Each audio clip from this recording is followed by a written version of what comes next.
बहुत समय पहले की बात है। एक छोटा सा गांव था। उस गांव में दो भाई रहा करते थे। बड़ा भाई अंधा था, जिस कारण वो हमेशा घर पर ही बैठा रहता था, और छोटा भाई खेती किया करता था। लेकिन खेतों में अधिक जानवर आने से पूरी फसलें नष्ट हो जाती थीं, जिस कारण छोटा भाई बहुत परेशान हो चुका था। तभी उसे एक तरकीब सूझी।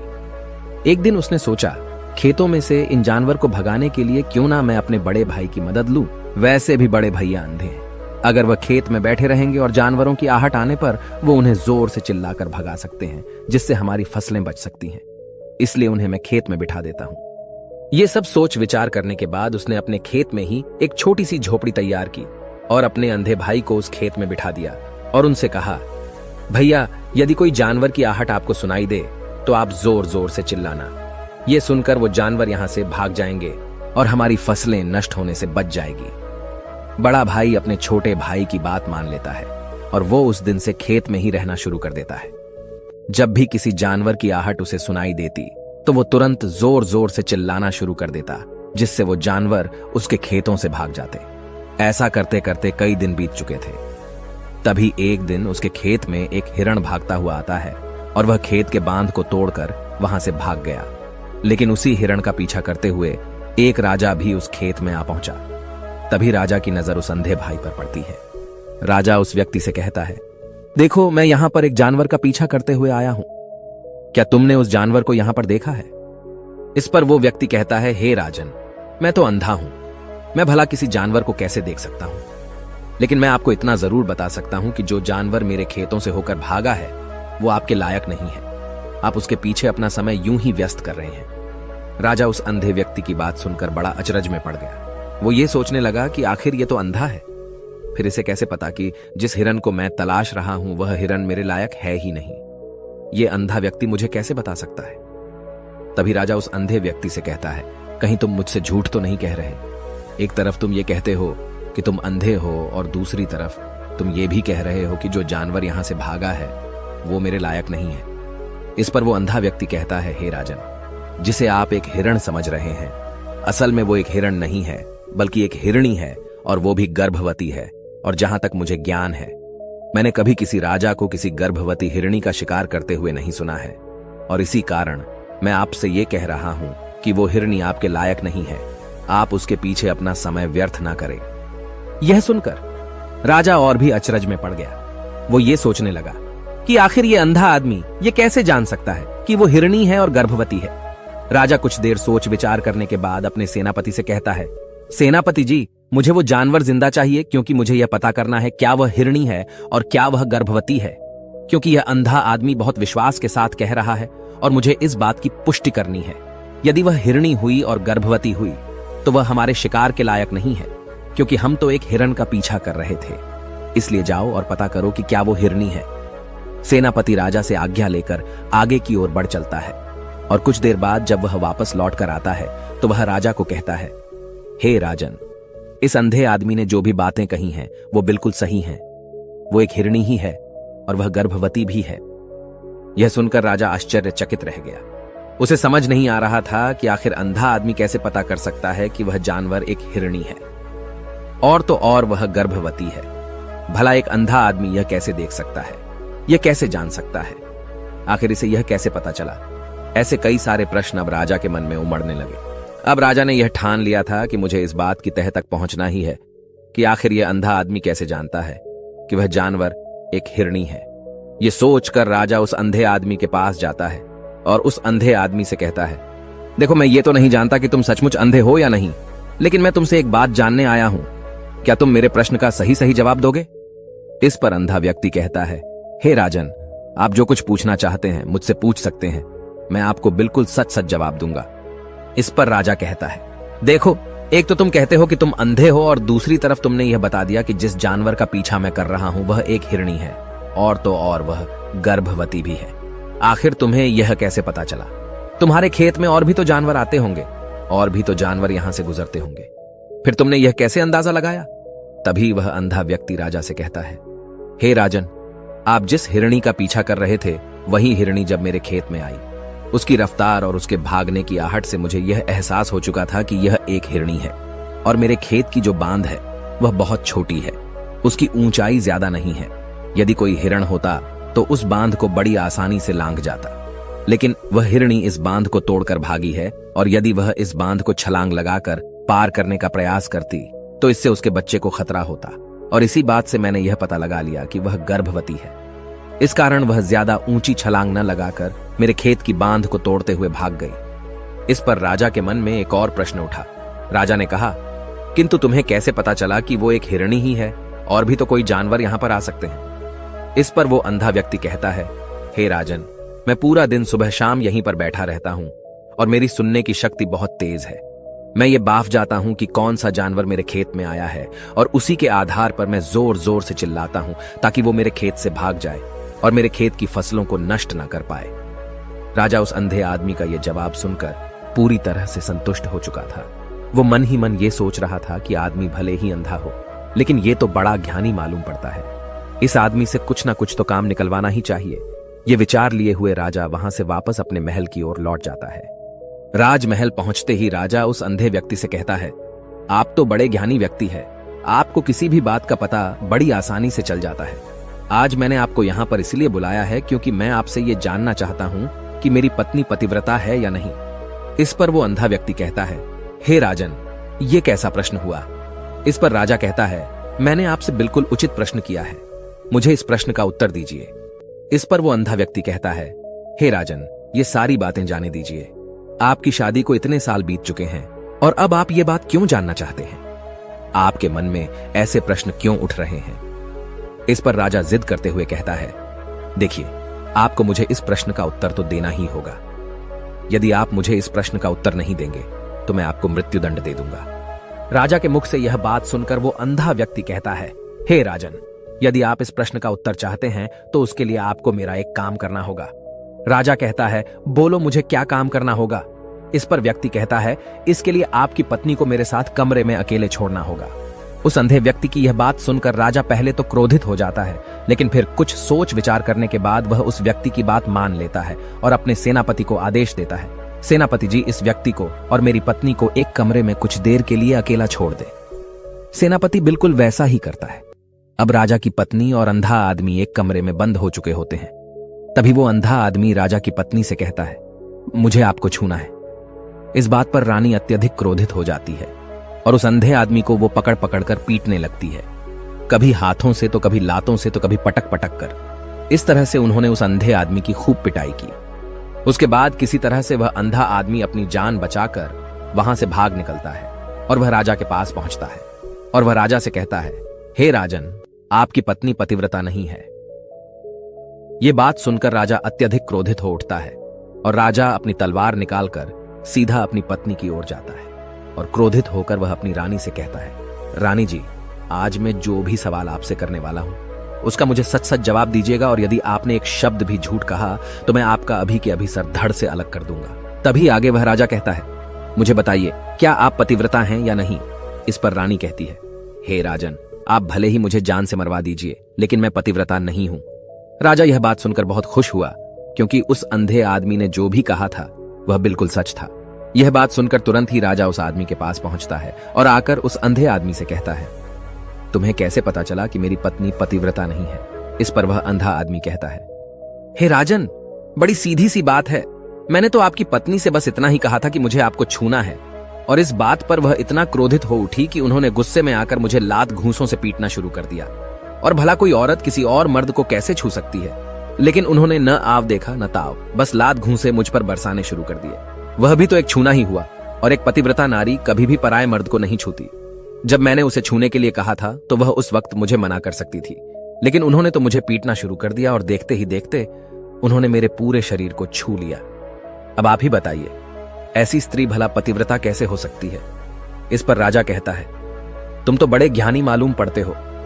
अच्छा ठीक है, चलो तुम मेरे एक प्रश्न का और जवाब दो। यदि तुमने मुझे इस प्रश्न का सही सही जवाब दे दिया तो मैं तुम्हें यहां से जाने दूंगा।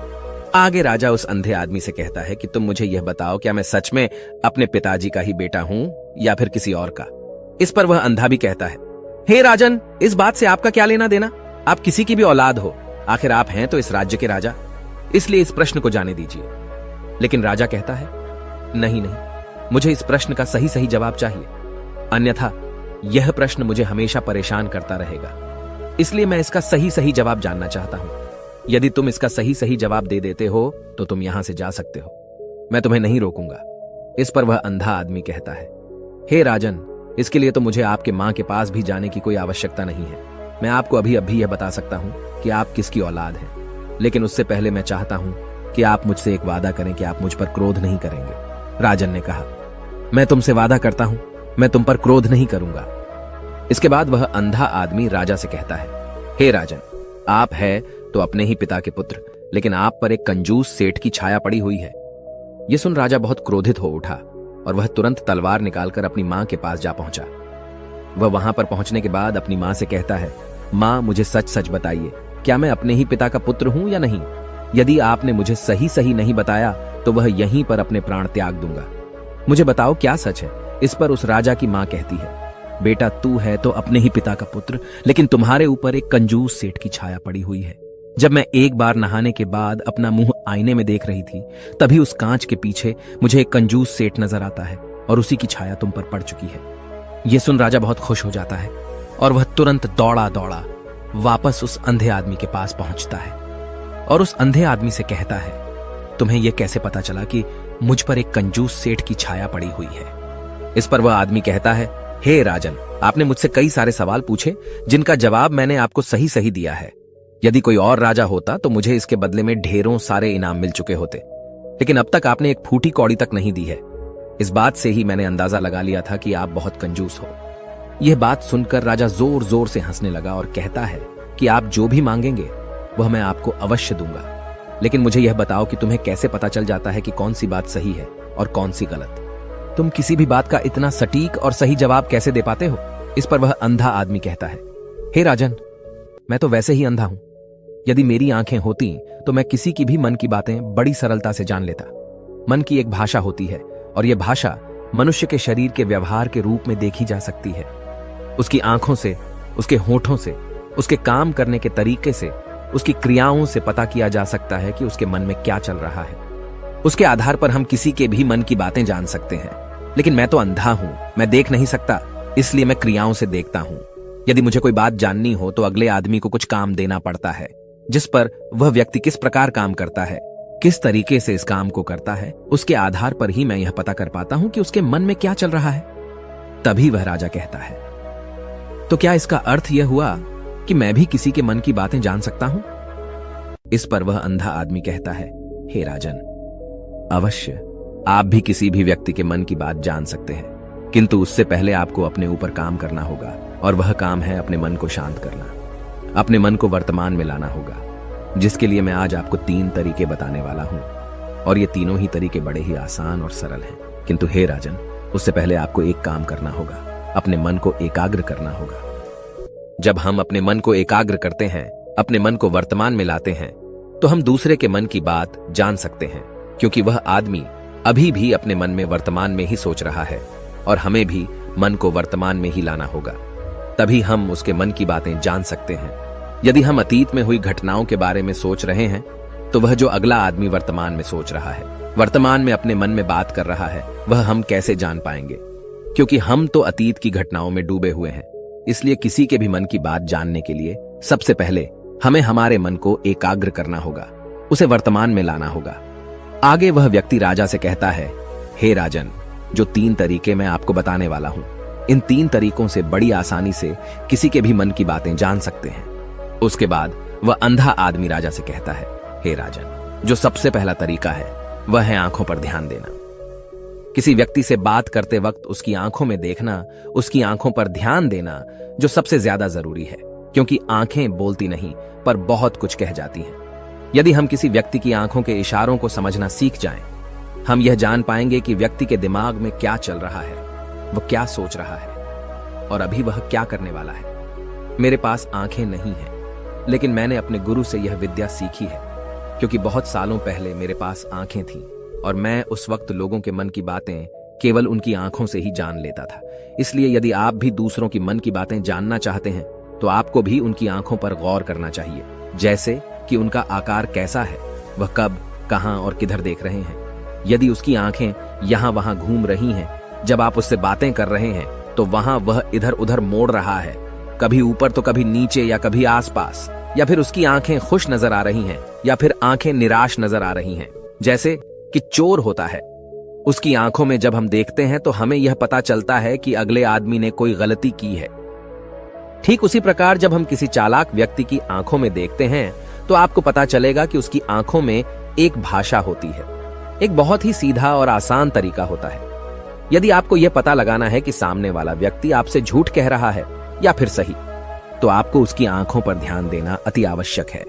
यदि आपसे बात करते वक्त वह व्यक्ति अपनी आंखें यहां वहां घुमा रहा है, ऊपर नीचे, इधर उधर, दाएं बाएं, हर जगह देख रहा है, तो इसका अर्थ यह हुआ कि वह उस बात से निकलने का कोई रास्ता ढूंढ रहा है, वह कोई झूठ बना रहा है। यदि सामने वाला व्यक्ति आपसे कुछ झूठ कहने का प्रयास कर रहा है तो वह आपसे नजर नहीं मिलाएगा। वह यहां वहां देखेगा, ऊपर नीचे देखेगा, लेकिन वह आपकी आंखों में आंखें डालकर कभी नहीं देख पाएगा, क्योंकि उसे डर है कि यदि उसने आपकी आंखों में आंखें डालकर देखी तो उसका झूठ पकड़ा जाएगा और लोगों को सच्चाई का पता चल जाएगा। और इसी प्रकार कुछ और भी भाषाएं होती हैं। जब आप किसी की आंखों में आंखें डालकर यह देखना शुरू कर देंगे कि उसके हाव भाव क्या है, ठीक उसी प्रकार चेहरे के हाव भाव होते हैं, जिससे हम मन की बातें बड़ी आसानी से समझ सकते हैं और इन्हें भी समझना बहुत जरूरी है। कभी कभी कोई व्यक्ति अपने चेहरे से जैसे आंख, होंठ और बहुत से कुछ अलग अलग व्यवहार करता है। यदि आप किसी व्यक्ति के चेहरे में गौर करेंगे तो आप आसानी से समझ पाएंगे कि वह व्यक्ति निराश है, जब व्यक्ति बहुत उदास है, या फिर वह बहुत खुश है, या फिर उसे कोई बहुत बड़ा दुख है। वह अपने अंदर क्या महसूस कर रहा है, ये सारी बातें हम उसके चेहरे के हाव भाव से पता कर सकते हैं। फिर चाहे इंसान जुबान से कुछ बोले या ना बोले, लेकिन आप उसके चेहरे से सब कुछ पता कर सकते हैं। आगे व्यक्ति राजा से तीसरा तरीका बताते हुए कहता है, हे राजन, इसी प्रकार तीसरी भाषा भी है, अर्थात तीसरा तरीका भी है, और वह है हाथों के इशारे और शरीर का व्यवहार। मन की बात समझने के लिए हमें हाथ के इशारे और शरीर के व्यवहार को समझना बहुत आवश्यक है। कोई व्यक्ति जब बात करता है तो आपने देखा होगा कि वो अपने हाथों को हिलाता रहता है, अपने हाथों से इशारा करता रहता है। बातों के साथ साथ अपना शरीर का जो व्यवहार है, अर्थात बॉडी लैंग्वेज, उसका भी पूरा उपयोग करता है, जिससे हमें यह पता चल पाता है कि वह व्यक्ति हमारी बातों पर कितना ध्यान दे रहा है और उसके मन में क्या चल रहा है। शरीर के व्यवहार को देखने के लिए उसके हाथ मटकाने, शरीर मटकाने और चेहरे पर बार बार हाथ लाने, हाथों का एक दूसरे से मसलना, ऐसी बहुत सी क्रियाएं होती हैं, उस पर हमें ध्यान देना अति आवश्यक है। मन की बात को समझने के लिए हमें शरीर के व्यवहार को भी समझना पड़ता है। यदि हम इन 3 तरीकों को सही तरीके से ध्यान देकर इन 3 तरीकों को अच्छे से समझ लेते हैं तो हम बहुत जल्दी किसी भी व्यक्ति के मन की बातें बड़ी सरलता और सहजता से जान सकते हैं। इसलिए यदि आपको किसी के मन की बातें जानी है तो आपको उसकी आंखों पर, उसके चेहरे पर, उसके शरीर के हाव भाव को और उसके हाथों को ध्यानपूर्वक देखना और समझना होगा, जिससे आप यह समझ पाएंगे कि आखिरकार उसके मन में क्या चल रहा है और वह क्या सोच रहा है। लेकिन उनसे पहले आपको अपने मन को एकाग्र करना होगा, शांत करना होगा और अपने मन को वर्तमान में लाना होगा। तभी आप उस व्यक्ति की इन सभी क्रियाओं पर ध्यान दे पाएंगे, उन्हें समझ पाएंगे। अन्यथा आप यदि अतीत की घटनाओं में व्यस्त हैं, भविष्य की योजनाओं में व्यस्त हैं, तो आप उस व्यक्ति के हाव भाव पर कभी ध्यान ही नहीं पाएंगे और न ही आप कभी यह समझ पाएंगे कि आखिर उस व्यक्ति के मन में क्या चल रहा है, वह क्या सोच रहा है। आपने देखा होगा कि ऐसे कई बड़े संत महात्मा हैं जो बड़ी ही शांति से आपको देखते हैं और आपको देखकर ही ये बता देते हैं कि आपके मन में क्या चल रहा है, आप उनसे क्या जानने आए हैं। और इसका सबसे बड़ा प्रमुख कारण यही है कि वह आपको पढ़ सकते हैं, आपको समझ सकते हैं, आपकी मन की बातें जान सकते हैं, क्योंकि उनका मन एकाग्र है, शांत है, और यही कारण है कि वह आपके मन की बातें बड़ी सरलता से समझ जाते हैं। यदि आपने अब तक पूरी कहानी को सुना है तो मैं आपसे एक छोटा सा अनुरोध करना चाहता हूं। कृपया इस चैनल को सब्सक्राइब करें ताकि मैं आपके लिए और भी ऐसी ही ज्ञान से भरपूर कहानियां लेकर आ सकूं। नमो बुद्धाय। मिलते हैं एक नई कहानी के साथ अगली वीडियो में। हमारे आसपास समाज में हर तरह की लोग होते हैं, कुछ जो हमें प्यार करते हैं और सही सलाह देते हैं, जबकि कुछ लोग ऐसे भी होते हैं जिनका काम हर बात में नुस्ख निकलना और हमें नीचा दिखाना होता है। कई बार ऐसे व्यक्तियों का सामना करना काफी मुश्किल हो जाता है, क्योंकि हमें वह तरीका ही नहीं पता कि किस प्रकार से ऐसे व्यक्तियों का सामना किया जाए ताकि उनसे हमारे रिश्ते भी खराब ना हो और उन्हें उनकी इस आदत का अच्छा जवाब भी मिल जाए। जो भी दुष्ट प्रकार के व्यक्ति होते हैं वह कमियों को देखने और सुधारने के स्थान पर केवल और केवल दूसरे के आत्मविश्वास पर वार करते हैं ताकि सामने वाला व्यक्ति प्रभावित हो जाए और जीवन में सफलता हासिल न कर पाए। इस प्रकार के व्यक्तियों से हमेशा सावधान रहने की आवश्यकता होती है क्योंकि वे केवल अपनी इच्छा पूर्ति के लिए इस प्रकार का व्यवहार कर देते हैं। आइए बुद्ध सन्यासी और उनके शिष्य की यह कहानी सुनते हैं कि यदि कोई व्यक्ति आपको नीचा दिखा रहा है तो उससे किस प्रकार का व्यवहार करना चाहिए। कहानी शुरू करने से पहले चैनल को सब्सक्राइब जरूर कर ले और बेल आइकन दबा दे। दोस्तों, गौतम बुद्ध की शिक्षा हर किसी के जीवन को नई दिशा दे सकती है। अगर आप भी इसे मानते हैं तो कमेंट्स में नमो बुद्धाय लिखना मत भूलिए। एक समय की बात है, बुद्ध सन्यासी के आश्रम में उनके दो बड़े ही विचित्र शिष्य रहा करते थे। दरअसल वे दोनों विचित्र इसलिए थे कि दोनों का स्वभाव बिल्कुल ही अलग था। जहां एक शिष्य का काम सभी के कामों में गलतियां निकालना और सभी को बिना मांगे भी सलाह देना था, तो वहीं दूसरे शिष्य का स्वभाव कुछ ऐसा था कि यदि उसे कोई कुछ कह देता था तो वह जवाब नहीं दे पाता था और घंटों इस बात पर विचार करता रहता था। दोनों आपस में अच्छे मित्र थे। बुद्ध सन्यासी अपने इन दोनों शिष्यों के स्वभाव से अच्छी तरह परिचित थे। एक बार की बात है, दोनों में से वह शिष्य जो जवाब नहीं दे पाता था वह बुद्ध सन्यासी के पास पहुंचा। दरअसल वह बेहद दुखी था। बुद्ध सन्यासी ने जब उससे उसकी परेशानी का कारण पूछा तब उसने बताया कि उसका अपना मित्र ही उसे हर समय नीचा दिखाने का काम करता है। उसके मित्र की इस आदत को देखकर आश्रम के अन्य सभी बड़े छोटे लोग भी उसे चिढ़ाते रहते हैं और कुछ न कुछ कहते ही रहते हैं। लेकिन दुख की बात यह है कि वह कभी उन सबको उत्तर नहीं दे पाता है, न ही उसे वह तरीका पता है जिससे ऐसे लोगों का सामना किया जा सके। अपने शिष्य की यह बात सुनकर बुद्ध सन्यासी मुस्कुराए और बोले, यह समस्या तो बड़ी ही सरल है। तुम स्वयं इन समस्याओं का सामना कर सकते हो, लेकिन इसके लिए तुम्हें स्वयं की बुद्धि का प्रयोग करना होगा। शिष्य ने कहा कि अब आप ही मुझे बताइए, मैं ऐसे लोगों का सामना किस प्रकार कर सकता हूं। बुद्ध सन्यासी ने कहा, ठीक है, मैं तुम्हें उपाय बताता हूं। सबसे पहले और मुख्य उपाय है, यदि कोई तुम्हारा अपमान करे या तुम्हारे विषय में कुछ ऐसी बात करे जो तुम पसंद नहीं करते तो तुम अपना बचाव कभी मत करो। उन्हें जो भी बात करनी है बात करने दो। तुम्हें कोई आवश्यकता नहीं है उन्हें यह समझने की कि आखिर तुम्हारे साथ यह समस्या क्यों है। ऐसा करने से तुम स्वयं उनके द्वारा बताई गई बातों को अपने ऊपर लेकर उन्हें सही सिद्ध कर रहे हो। ऐसी स्थिति में अपना बचाव कभी नहीं करना चाहिए। दूसरा उपाय, यदि आपके बारे में कोई कुछ बुरा कह रहा है या आपको नीचा दिखाने की कोशिश कर रहा है तो तुरंत ही उस पर हमला करने मत लग जाओ। ऐसा करने से आप उन्हें एक और मौका दे रहे हैं कि वह आपके ऊपर प्रश्न चिन्ह लगाए। अचानक उनकी बातों का जवाब दे देने से आप स्वयं को ही उनकी नजरों में कमजोर सिद्ध कर रहे हैं। ऐसा कभी नहीं करना चाहिए।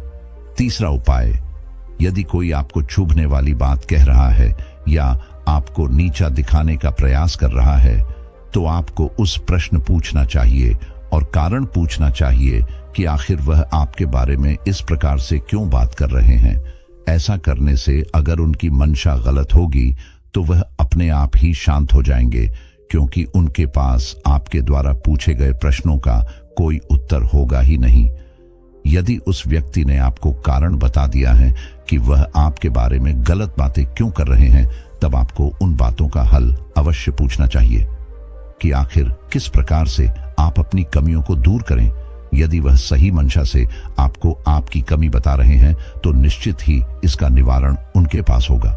उदाहरण के लिए, अगर किसी ने आपको आपके काले रंग के लिए टोक दिया है तो सबसे पहले आप अपना बचाव ना करते हुए उनकी पूरी बात को सुनिए और यह जानिए कि काला रंग होने से आपके क्या क्या नुकसान है। अचानक उनके ऊपर हमला मत करिए, गलत बातें बिल्कुल मत करिए कि पलटकर उन्हें काला कहने मत लग जाइए, बल्कि उनसे कारण पूछिए। उनसे यह कहिए कि आपको अच्छी तरह से पता है कि आपका रंग काला है। उन्हें यह बताने की आवश्यकता बिल्कुल नहीं है। आप उनसे पूछिए कि क्या सचमुच मेरा रंग बदला जा सकता है? यदि हाँ तो कैसे? साथ ही उन्हें यह भी बताइए कि जीवन में सफलता प्राप्त करने के लिए आपका रंग महत्व नहीं रखता है। यदि महत्व रखता है तो केवल और केवल आपकी मेहनत। इस प्रकार वह व्यक्ति अपने आप ही चुप हो जाएंगे। कई बार व्यक्ति बेकार में ही दूसरे व्यक्तियों को उनके शारीरिक बनावट या अन्य बातों के लिए ताने मारते रहते हैं। ये उनकी आदत में शामिल होता है। अपनी कमियों को न देखकर भी दूसरों को उनकी कमियां बताने लग जाते हैं। ऐसे लोग प्रतिदिन कई लोगों को अवसाद में भेज देते हैं। इसीलिए इनको शांत कराना भी जरूरी हो जाता है। हालांकि आपकी प्रतिक्रिया के लिए परिस्थितियां भी जिम्मेदार होती हैं। कई बार कुछ लोग आपको नीचा दिखाने के लिए नहीं, बल्कि आपकी भलाई के लिए आपको महत्वपूर्ण बातें बताते हैं। ऐसे में अगर आप उनको जवाब देते हैं या रोकते हैं तो आपका ही नुकसान है। आमतौर पर हमारे आसपास 3 तरह के लोग होते हैं जो अधिकार के साथ हमारी कमियों या गलतियों को हमें बता सकते हैं, और हमें इन तीनों तरह के लोगों से अलग अलग प्रकार का स्थिति के अनुसार व्यवहार करना पड़ता है। पहले वो लोग जो हमसे उम्र और अनुभव दोनों में बड़े होते हैं, दूसरे हमारे बराबर के सहपाठी होते हैं, और तीसरे वे जिनकी उम्र और अनुभव दोनों ही हमसे कम होता है। ऐसे सोच समझकर ही प्रतिक्रिया करनी चाहिए। उम्र में बड़ा अथवा कोई अनुभवी व्यक्ति, जैसे कि हमारे माता पिता, गुरु हमें कोई सलाह दे रहे हैं तो ऐसा कभी नहीं सोचना चाहिए कि वह हमें नीचे दिखा रहे हैं। उनकी बातों पर ध्यान देना चाहिए और जानने का प्रयास करना चाहिए कि इसे किस प्रकार से ठीक किया जा सकता है, क्योंकि उनकी मंशा हमारे प्रति कभी गलत नहीं हो सकती। वे हमेशा हमारी भलाई के बारे में ही सोचते हैं। यदि हम उम्र या सहपाठी किसी बात को लेकर आपको नीचा दिखाने का प्रयास कर रहे हैं तो पहले उनकी बात को ध्यान से सुन लेना चाहिए और फिर इस पर विचार करना चाहिए। यदि आपको लगता है कि इस कमी में सुधार करके आपकी भलाई हो सकती है, तभी कोई प्रतिक्रिया करनी चाहिए, नहीं तो उनकी बातों को बेकार समझकर वहीं पर भूल जाना चाहिए। कई बार बड़े लोग अपने से छोटों को अनुभवहीन मानते हैं और उनकी बातों पर ध्यान नहीं देते हैं। ऐसा कभी नहीं सोचना चाहिए कि जो हमसे उम्र में छोटा है वह हमेशा गलत बात करेगा। यदि आपका कोई छोटा आपसे सही बात कह रहा है तो उसकी बात को ध्यान से सुनना चाहिए और विचार करना चाहिए कि क्या इससे हमारी भलाई हो सकती है। यदि हाँ तो उसी अनुसार प्रतिक्रिया करनी चाहिए। यदि नहीं, बल्कि वह नीचे दिखाने का प्रयास कर रहा है, तो उसे जवाब देकर शांत कराना चाहिए। तब उस शिष्य ने पूछा कि यदि कोई गलत मंशा से हमें नीचे दिखाने का प्रयास करे तब हमारी क्या प्रतिक्रिया होनी चाहिए? तब बुद्ध सन्यासी ने बताया कि किसी भी गलत मंशा वाले व्यक्ति को नीचा दिखाने के लिए 4 प्रकार से व्यवहार किया जाता है। मानसिक संतुलन। सबसे पहले अपने मानसिक संतुलन को नियंत्रण में रखना चाहिए। अगर कोई आपके सामने उल्टी सीधी बात कर रहा है और आपने अपना मानसिक संतुलन खो दिया, धैर्य नहीं रखा, ऐसे में आप स्वयं को ही दोषी सिद्ध कर रहे हैं।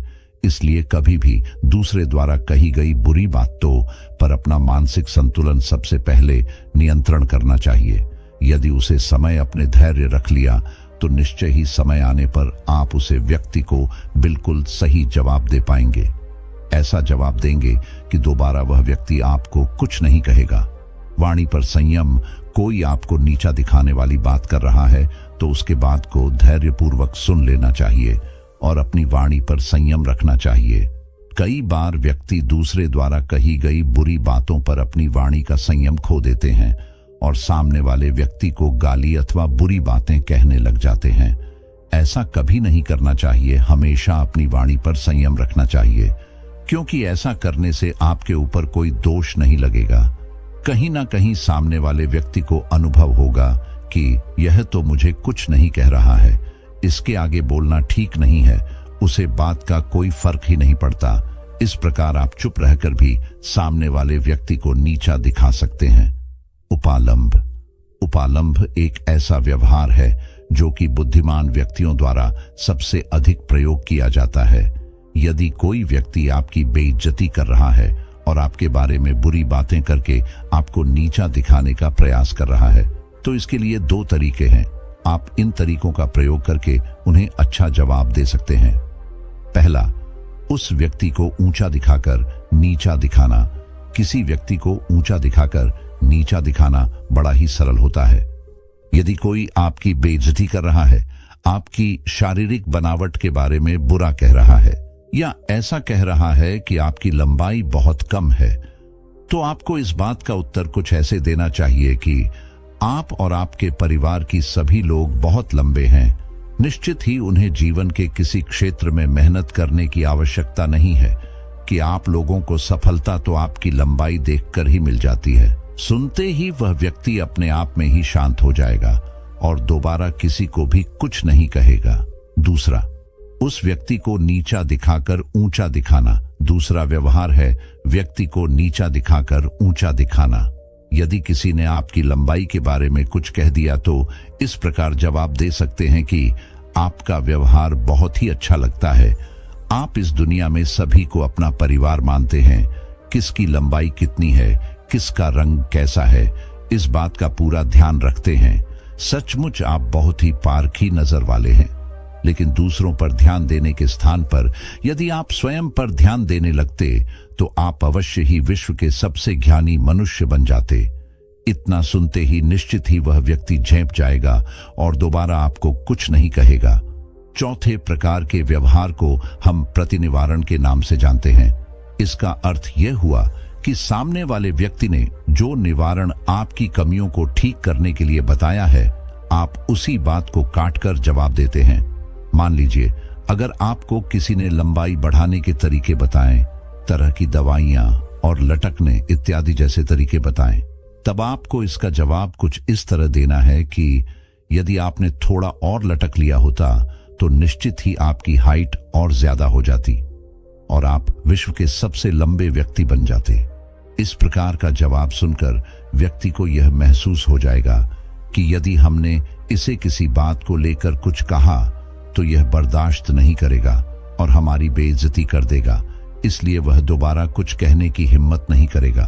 इस प्रकार बुद्ध सन्यासी ने अपने शिष्य को नीचा दिखाने वाले व्यक्तियों से सावधान रहने और उनके साथ व्यवहार करने के अच्छे तरीके बताएं। बुद्ध सन्यासी की बातों को सुनकर वह व्यक्ति अपने आप में आत्मविश्वास महसूस कर रहा था। उसने बुद्ध सन्यासी से वादा किया कि वह इस प्रकार के तरीकों को अपना आएगा और दूसरों को कभी स्वयं का अपमान नहीं करने देगा। धन्यवाद दोस्तों, उम्मीद करते हैं कि आपको यह वीडियो पसंद आई होगी।